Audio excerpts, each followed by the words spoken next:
میرے پاکستانیوں السلام علیکم۔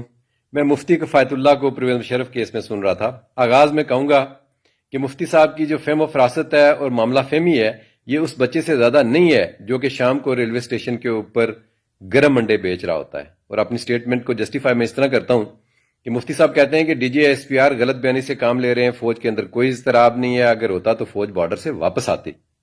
اور مفتی صاحب بارڈر سے واپس آنے کا مطلب بغاوت ہوتا ہے، اضطراب نہیں ہوتا۔ اور اگر آپ کو یہ فرق نہیں پتا نا کہ اضطراب میں، بغاوت میں اور غداری میں کیا فرق ہے، تو آپ کو کوئی حق حاصل نہیں ہے کہ آپ سٹیج کے اوپر جا کے اس قوم کو خطاب کریں اور آپ گمراہ کریں اس قوم کو۔ یہ فوج آپ کی طرح غیر ذمہ دار نہیں ہے کہ جب کشمیر کا مسئلہ پیک کے اوپر تھا تو آپ نے دھرنے دینے شروع کر دیے اور پورے مسئلے کو تباہ کیا آپ نے، اور ہمارے ساتھ ظلم کیا اپنے کشمیریوں کے ساتھ۔ اور اگلی بات میں یہ کہوں گا کہ D G I S P R ہمارے ترجمان ہیں، آپ نہیں ہیں۔ فوج D G I S P R ہیں، اور فوج ایک جسم اور خاندان کی مانند ہے۔ اور جو انہوں نے کہا کہ ایک جسم کے ایک حصے میں اگر درد ہو تو پورا جسم جو ہے نا وہ تلملا اٹھتا ہے۔ تو لہٰذا پرویز مشرف کیس میں جو کچھ آپ نے کیا، فوج میں اضطراب نہیں ہے، شدید غم و غصہ ہے۔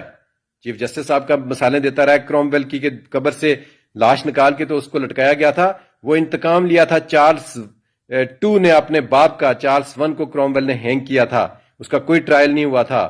وہ بھی ایک کنٹروورشل کیس ہے اور بڑی ناانصافی پہ مبنی ہے۔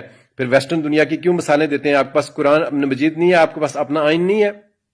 یہ ججوں نے جو بدنیتی کی ہے، یہ کس قسم کے آپ ہمیں باتیں بتاتے ہیں؟ ہمارے جو جو جو جو ہمارے زخم ہیں اس کے اوپر جو ہے نا فردر نمک نہ پھینکیں آپ، اور یہ اپنی عقل دانشمندی جو ہے نا اپنے پاس رکھیں۔ Please stop this naan sense. یہ ہائیبریڈ وارفیئر کا حصہ ہے، ہمیں پتہ ہے، اور اس ہائیبریڈ وارفیئر نے امریکنز کی اور بھارت اور اسرائیل کی یہ آپ کے دماغوں کو انفلوئنس کر چکی ہے، آپ مانیں یا نہ مانیں۔ اس پہ میں ختم کرتا ہوں۔ Thank you very much. Pakistan زندہ باد۔